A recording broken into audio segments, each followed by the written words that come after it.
O Senhor esteja convosco. Ele está no meio de nós. Proclamação do Evangelho de Jesus Cristo, segundo São João. Glória a vós, Senhor. Naquele tempo, disse Jesus a Nicodemos: Em verdade vos digo, deveis nascer do alto.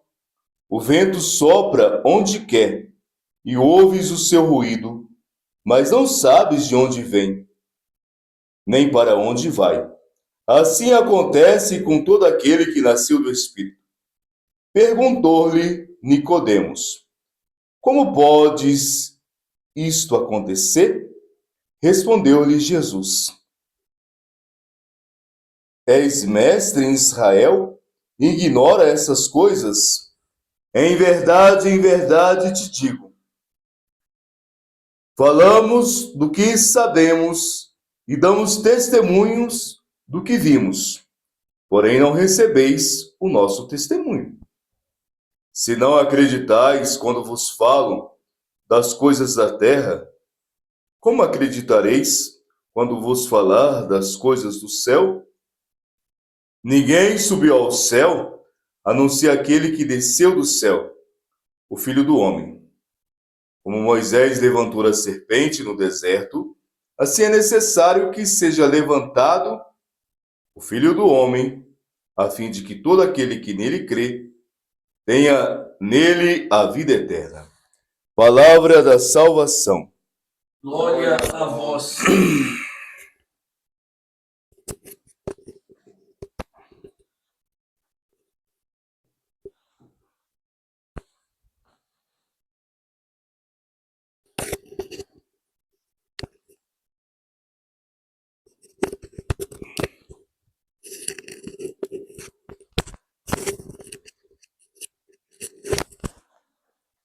Em nome do Pai, do Filho e do Espírito Santo. Amém. Senhor Jesus Cristo, Filho do Deus vivo, tende piedade de mim, que sou pecador. Senhor Jesus Cristo, Filho do Deus vivo, tende piedade de mim, que sou pecador. Senhor Jesus Cristo, Filho do Deus vivo, tende piedade de mim, que sou pecador. Santo sois vós, ó Deus, santo sois vós, ó poderoso, santo sois vós, ó imortal, vós que morrestes por amor a nós numa cruz, tende piedade de nós.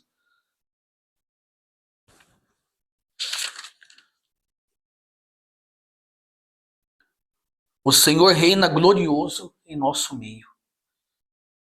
Esse refrão desse salmo traz presente a presença de Deus na época do Antigo Testamento, onde que ele era presente na vida do seu povo, e de um modo muito maior, desde o momento da encarnação, o próprio Deus não somente se fez presença no meio do seu povo, mas fisicamente presente no meio do seu povo, e assim ele conquistou um corpo, ele desceu até nós, como nós lemos em Filipenses capítulo 2, e ele se abaixou, ele se aniquilou a si mesmo, e ali ele se aniquilando, ele tomou um corpo, também como vai dizer o salmista no Salmo 140, para que ele pudesse ofertar esse corpo em sacrifício.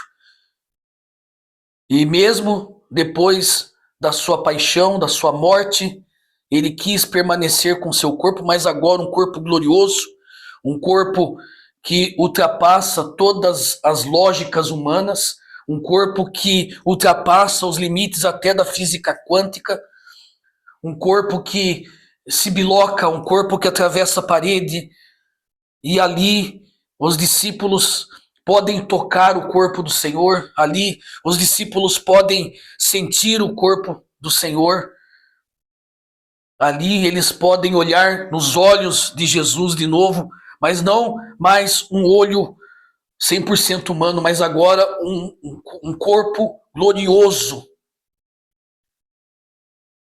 como primícias daqueles que vão ressuscitar. Porque essa é a nossa fé, a nossa esperança, que nós professamos nos nossos credos. Nós também ressuscitaremos um dia. E essa primeira leitura, ela fala para nós algo que eu já venho falando, falei no domingo. Eu trazia uma frase de Orígenes, reverendo William, irmão Matias, essa frase de Orígenes que diz que a unidade, ela atrai e contém a presença do Filho de Deus. A comunhão dos irmãos atrai e contém a presença do Filho de Deus. Porque foi exatamente assim que o próprio Jesus disse: onde 2 de vós estiverdes reunidos, eu estarei no meio deles. Qualquer coisa que vocês entrarem de acordo sobre a terra, eu estarei no meio de vocês. Evidentemente, as coisas que dizem respeito à vontade de Deus, porque as coligações para o mal, Deus não abençoa, as coligações para o pecado, Deus não abençoa. Então, evidentemente, para as coisas do reino, para as coisas do céu, quando vocês se colocarem de acordo, e acordo nos faz lembrar dessa palavra que nós músicos conhecemos muito bem, acorde. E um acorde é um conjunto de notas, meu irmão, Frei Matias, Reverendo William, é um conjunto de notas. Nós temos uma primeira nota dominante, nós temos uma quinta, não é isso, Leandro? Nós temos uma terça. São notas diferentes. Poxa vida, dó, se nós fazemos um acorde de dó, dó é dó. Nós temos também uma mi ali.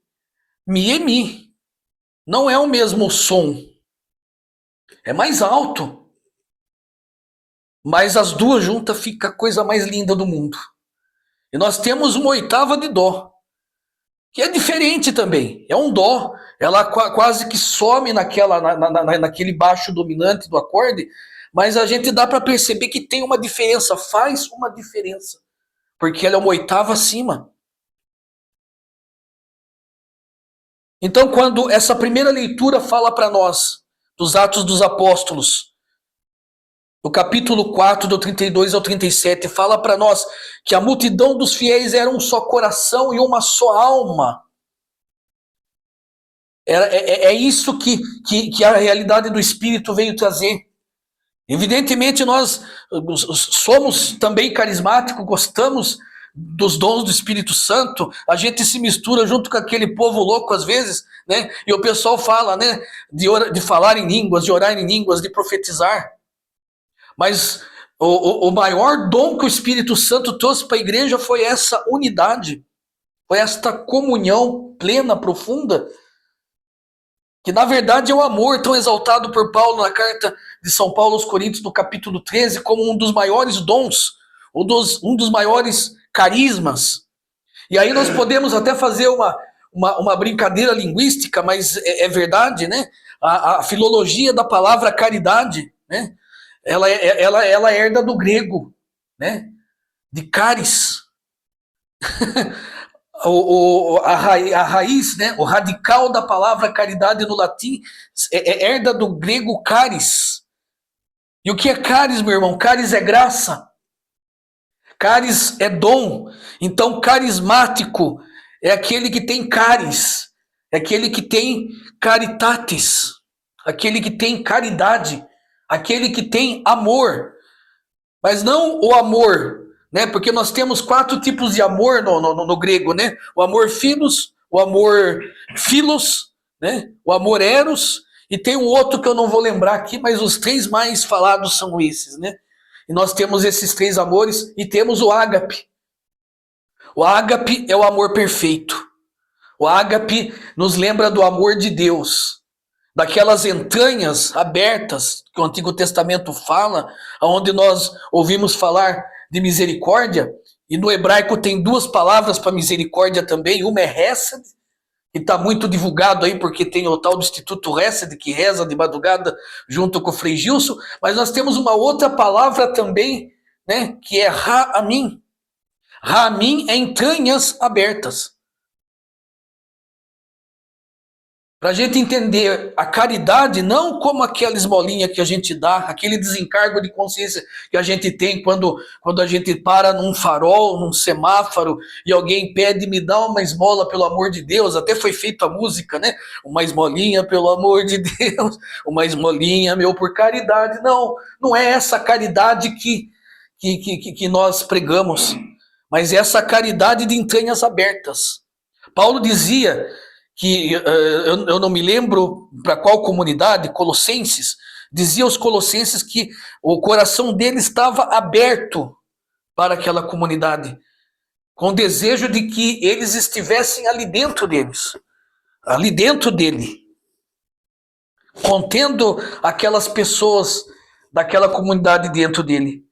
Então, nesse primeiro versículo, no versículo 32 de Atos 4, nós temos a multidão dos fiéis era um só coração e uma só alma. Como que é possível nós sermos um só coração e uma só alma? A única possibilidade é que o meu coração esteja dentro do coração do Leandro e o coração do Leandro esteja dentro do meu. O meu coração esteja dentro do coração do reverendo William e o dele esteja dentro do meu. Uma fusão de corações. Só é possível que haja um só coração e uma só alma entre os fiéis se um morar dentro do outro. E a palavra em latim, em grego, para isso é pericorese. Já ouviu essa palavra? Essa palavra pericorese significa exatamente isso, um dentro do outro. Então, ser um coração e ser uma só alma significa que os desejos, as motivações, as intenções, os desejos do coração do irmão são os mesmos que o meu. E qual que é o diapasão, então, que afina a comunidade, já que nós falamos que entrar de acordo faz lembrar de acordo, então continuemos da música. Qual é o diapasão que nos afina uns com os outros para que a gente possa formar um acorde, mesmo sendo diferentes? Porque quando a gente forma um acorde, eu volto nessa comparação de novo, nós temos uma nota dentro da outra, notas diferentes, mas que se conjugam junto e formam um som harmonioso. Harmonia. Como que nós podemos pegar um diapasão e afinar um ao outro? A vontade de Deus. E essa vontade de Deus revelada, evidentemente, nas Sagradas Escrituras, que nós professamos nos 99 artigos de fé da Igreja Anglicana, que nós cremos conter todas as coisas necessárias para a nossa salvação. A vontade de Deus. Então, se o Leandro busca a vontade de Deus, a oração dele é um desespero por Deus, uma sede, uma fome de Deus. Se a minha oração é o desejo de fazer unicamente a vontade de Deus, como Faustina Kowalska disse e escreveu, de hoje em diante a minha vontade não existe mais. De hoje em diante existe apenas a vontade de Deus. E ela se determinou a isso. E ela lutou por isso. E creio que ela viveu isso. E creio que ela viveu isso na sua vida. Se o coração do reverendo William busca unicamente a vontade de Deus, então nós estamos de acordo. Nós estamos afinados um com o outro. Aí o dom do Dom William, já estou chamando de Dom William, do reverendo William, ele é um sacerdote, ele tem o dom de falar, tem uma voz grave para cantar muito boa, precisa trabalhar essa voz. O irmão aqui toca violão, sabe fazer umas escalas que eu não sei fazer. Eu também toco violão, tenho o dom de ser presbítero. Às vezes Deus me inspira para pregar alguma coisa, né? Às vezes eu fico sem saber o que dizer, fico vazio, né? Porque faz parte desse carisma que Deus dá para a gente, se apresentar como um cálice vazio diante de Deus e diante do próximo. Porque eu não posso conter o irmão dentro de mim se eu estiver cheio de mim mesmo. Então, se esvazia, né? Procura. Evidentemente, vocês vão achar muito ego em mim. Com certeza. Mas existe essa busca, essa sede de vazio, irmão. E quando a gente se deixa esvaziar para que o outro caiba dentro da gente, a gente vive esse mistério. Esse mistério que nós chamamos de pericorese. E daí vem as consequências desse ser um coração, um só coração e uma só alma. Olha que interessante, ainda no versículo 32, ninguém considerava seu o que possuía, mas tudo era comum entre eles. Aí vem uns insanos, ignóbeis, dizer que este versículo prova que a igreja primitiva era comunista, porque eles dividiam tudo. Coitados, não sabem o que é o comunismo, porque o comunismo é um ditador dizendo para as pessoas que elas têm que dar tudo que tem e ele distribuir de modo igual do jeito que ele acha que deve distribuir. Aqui nós temos o que? Uma contribuição generosa e voluntária. As pessoas se sentiam tocadas pela graça de Deus e elas queriam ofertar para Deus e ofertar na vida do próximo. Elas queriam que todas as pessoas tivessem tudo em comum. Então não era um comunismo, não havia um ditador. Havia o espírito da graça impulsionando o coração deles. Abra o seu bolso, estenda a sua mão, olha o sapato do irmão que está furado, olha a camisa do irmão que está rasgado, surrado. Olha, né? Eu lembro uma vez, e já falei aqui, né, do irmão que não ajoelhava na igreja de jeito nenhum. A gente foi ver por que ele não ajoelhava. É que o sapato dele estava furado. Ele tinha vergonha de ajoelhar e mostrar o furão do sapato, né? E que conforme ele andava naquelas estradas de terra, comia meia dentro ali, ficava mais feio ainda, aquelas lã da meia saindo pro buraco. Gente, precisa gritar, olha, alguém tem um sapato para ajudar esse irmão aí que está vindo na igreja? A gente não consegue ajudar os irmãos que se reúnem com a gente.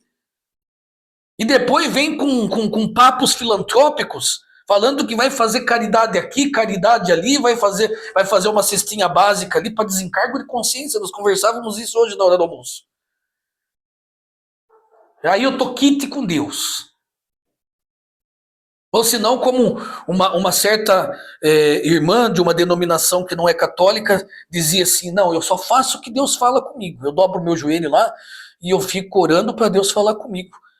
Né? E Deus falou para mim pegar uma cesta básica, irmão, e levar lá pro irmão lá.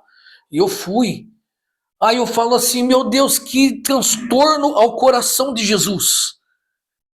Que prazer tem no coração de Jesus com isso?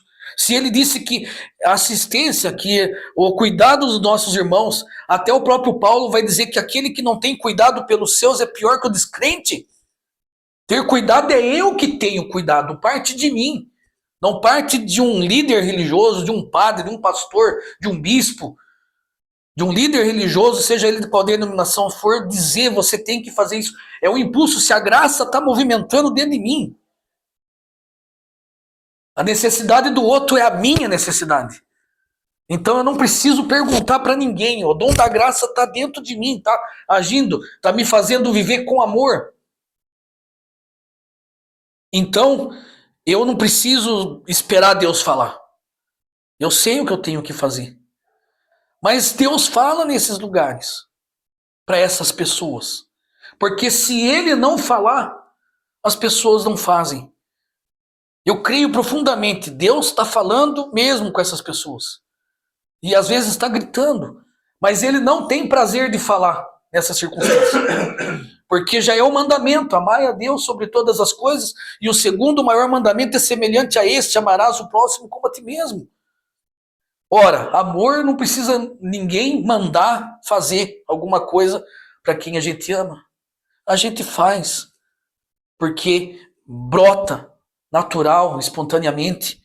Então, quando a graça de Deus está em nós, porque conforme Romanos 5,5, o amor de Deus é derramado em nossos corações pelo Espírito Santo que nos foi dado. Não adianta querer fazer caridade sem a graça de Deus. Caridade sem a graça de Deus são obras mortas. Hebreus capítulo 4, versículo 1, são obras mortas. O que são obras mortas? Tudo aquilo que a gente fez antes do nosso batismo, antes da nossa crisma, antes de nós termos a graça de Deus em nós, e nós termos vivido a nossa redenção, a nossa reconciliação com Deus, elas não têm valor diante de Deus, porque são feitas sem Deus. As boas obras são boas porque são feitas em Deus. por Deus e para Deus. Nós amamos o próximo porque nós amamos a Deus. E que nós reconhecemos que o próximo é feito à imagem e semelhança de Deus. É por isso que nós amamos o próximo. Então nós vemos uma imagem e semelhança de Deus na nossa frente, uma manifestação, e até posso dizer uma teofania de Deus no cotidiano do nosso dia a dia, no nosso dia a dia, com cada irmão que a gente encontra. Eu te dizia isso hoje de manhã, eu estou trabalhando lá no CAPES, está ganhando pouco, né? Mas por quê? Porque ali eu encontro muitas teofanias de Deus. E o que é uma teofania? Uma manifestação de Deus. E feliz aquele que consegue ver aquilo. Então ninguém considerava o que era seu, o que possuía, mas tudo entre eles era comum. E com muito vigor os apóstolos davam testemunho da ressurreição do Senhor, e todos eles tinham grande aceitação. Até tem um autor, eu não sei se é Flávio Joséfo, não sei, não me lembro agora, mas que olhava para essa comunidade primitiva e apontava e dizia: vede como eles se amam. E é assim que eles foram conhecidos, porque Jesus tinha dito: é assim que vocês serão conhecidos como meus discípulos, se vos amarem uns aos outros. A liturgia da Quinta-feira Santa, do lava-pés, do descer, do lavar os pés, de não ter receio e de ter o topete egóico de dizer: jamais vestirei uma dalmática como estola. E é por isso que, graças a Deus, algumas liturgias voltaram ao costume do lava-pés, né, do presidente da celebração tirar a estola presbiteral e colocar a estola transversal de diácono. Porque uma vez diácono, diácono para sempre. Nós vamos ser sempre diácono, né? O bispo é bispo, ele é presbítero e ele é diácono, né? E então eles viam o amor entre eles. E daí a gente pode meditar um pouco no evangelho de hoje, falando sempre nessa tônica: é a graça, é a graça, é a graça, é a graça. Quando Nicodemos chega para Jesus, chega escondidinho no meio da noite para não incomodar os irmãozinhos fariseus dele, e ele chega com a maior lógica possível. Já falei isso domingo. Chega com a maior lógica possível. Olha, eu vejo, é um silogismo perfeito, irmão, né? Eu vejo as suas obras, né? Ninguém pode fazer as obras que o Senhor faz. Ninguém pode fazer as obras que o Senhor faz se Deus não estiver com ele. Então o Senhor é de Deus. Olha o silogismo. Premissa, conclusão. Aí ele chega todo intelectual, todo doutor. Jesus quebra ele no meio. Nicodemos, ninguém pode entrar no reino de Deus se não nascer de novo. Como que é possível nascer de novo? Vai entrar de novo no ventre da mãe e vai nascer de novo outra vez? Né? Porque se fosse voltar também ao ventre da mãe, seria ainda a mesma pessoa. Simplesmente voltou. Jesus não está dizendo de voltar. Jesus está falando de nascer de novo. É um outro nascimento. É um novo nascimento. Vai sair um novo homem, que é o que Paulo vai trazer depois, né, em Romanos 6, quando a gente fala sobre a liturgia do batismo, no sábado da vigília pascal, nós lemos esse texto de Romanos capítulo 6, que quando nós entramos na água, né, no batismo, nós somos sepultados com Cristo e nós nascemos para uma vida nova. Então não dá para entrar no reino de Deus, ou seja, no domínio de Deus. Não dá para entrar na esfera da vontade de Deus, aquela vontade que nós falamos que nos afina, que nos deixa tinindo um com o outro, que faz a gente ter um só coração e uma só alma. Não dá para entrar no reino de Deus, no reino da vontade de Deus, se nós não nascermos de novo, porque com essa cabeça que ele tinha, eu estou vendo, eu vejo, eu acredito, né? Eu vejo que essas obras são feitas, são miraculosas. Eu sei que ninguém pode fazer isso se Deus não estiver com ele. Então o Senhor é de Deus. Então eu estou dentro, porque o Senhor é de Deus, né? É uma cabeça muito, muito humana ainda. E ele precisa aprender a descer. É um fariseu, é um doutor. Ele precisa se fazer pequeno. E ele vai se fazer pequeno, porque a gente vai ver ao longo dos textos sagrados, ele mais uma vez ali, né, junto com Jesus, correndo atrás das coisas da crucificação. Então a gente vai ver que realmente ele se tornou discípulo de Jesus. Mas nesse momento aqui, ele precisava ouvir isso de Jesus. É necessário que você nasça de novo para entrar no reino de Deus. E ainda leva mais uma de Jesus, né? Quando ele pergunta, mas como que pode ser isso, né? Jesus ainda dá mais uma nele. Você é mestre de Israel, não sabe dessas coisas, né? E ele explica, Jesus explica. Em verdade, todas as vezes que Jesus fala, dessa vez aqui, em verdade, é como se fosse um juramento. Eu estou dizendo para vocês que é assim. É esse o significado. Em verdade, eu estou dizendo para vocês que é assim que funciona. É assim que acontece. O quê? Falamos do que sabemos e damos testemunho do que vimos. Aquilo que eu falei, que é o que tinha nele, a lógica humana, o racionalismo. Eu te digo, falamos do que sabemos e damos testemunho do que vimos, porém não recebeis o nosso testemunho. Então Jesus estava dizendo de algo muito mais profundo, que ia além, né, que transcende, e daí a palavra transcendente, que vai além da nossa capacidade intelectual. Estamos falando da própria graça. Se não acreditais quando vos falo das coisas da terra, como acreditareis quando vos falar das coisas do céu? Ninguém subiu ao céu a não ser aquele que desceu do céu, que é o Filho do Homem. E aí Jesus ele vai dizer, como Moisés levantou a serpente no deserto, assim é necessário que seja levantado o Filho do Homem, aonde? Na cruz, a fim de que todo aquele que nele crer tenha vida e a vida eterna. Então, como é que se nasce de novo? Nós nascemos de novo pelo sangue redentor do Cordeiro que nós vamos celebrar aqui nessa Eucaristia. Nós nascemos de novo por esse corpo santo e inocente que foi entregue em oferta e sacrifício naquela cruz. Nós nascemos de novo em virtude desse sangue. Como eu dizia domingo, que já não era mais um rio, um mar vermelho. Eu dizia isso na Páscoa. Não era mais um mar vermelho, mas agora é um rio de águas vermelhas. Sangue e água que vertiam de um corpo de um homem morto. Esse sangue e água que nos lava, que nos purifica das nossas imundícias, dos nossos pecados, que nos reconcilia com Deus. Então agora nós estamos falando de um novo nascimento. E esse deve ser a nossa sede, o nosso desejo, a nossa busca, todos os dias. Ah, mas eu já recebi o batismo, eu preciso estar em estado de graça.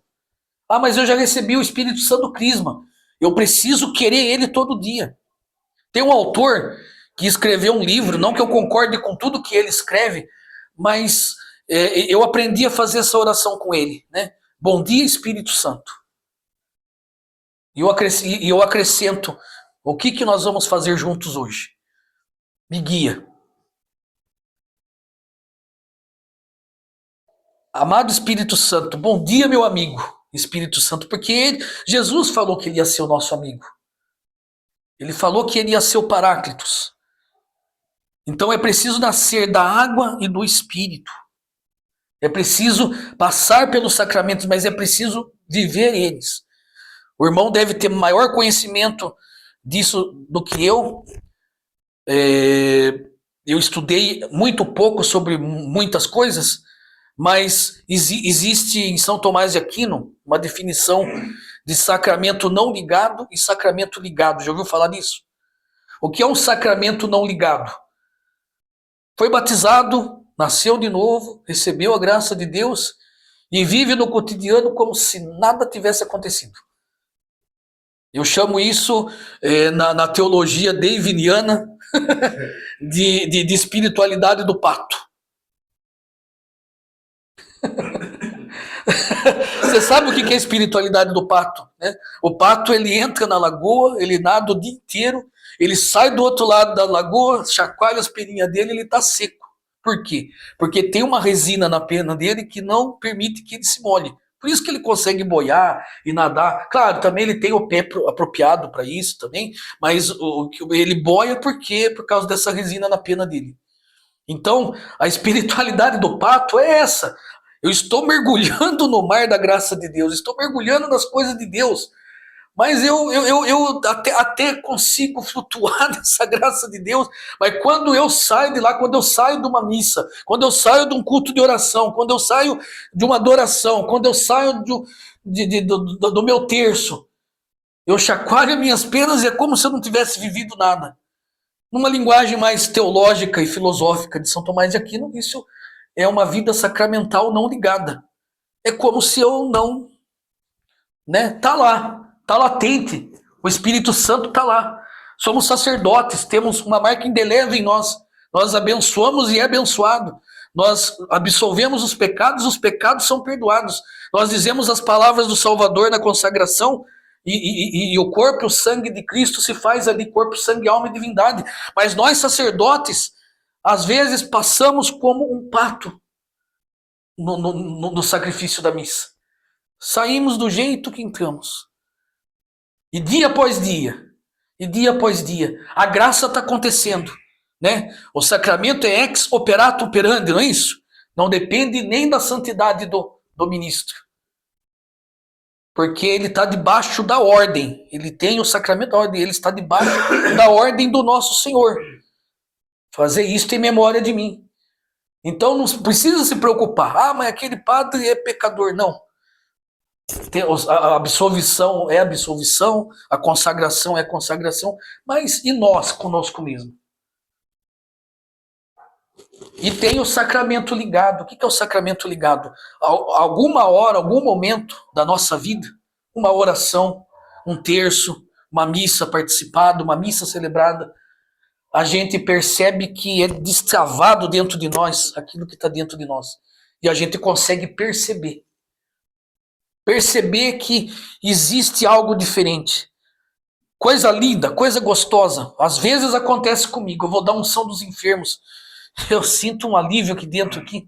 Eu percebo que aquele sacramento realmente está trazendo alívio para aquele enfermo.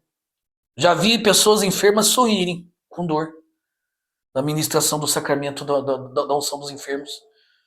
Às vezes é pela fé. Não tenho nada, porque também tem as noites escuras da alma. Não podemos confundir o tempo de Deus, né? O momento de Deus. Às vezes ele quer retirar as graças sensíveis da gente, para ver onde que está o nosso coração. Porque você quer saber onde está o coração do homem, aperta ele. Tira os gostos, as vaidades dele, né? Tira tudo de Jó. Pode tocar nele, só não toca na vida dele. Vamos ver como que ele reage a isso. Isso é uma graça de Deus. São João da Cruz fala que isso é uma graça de Deus.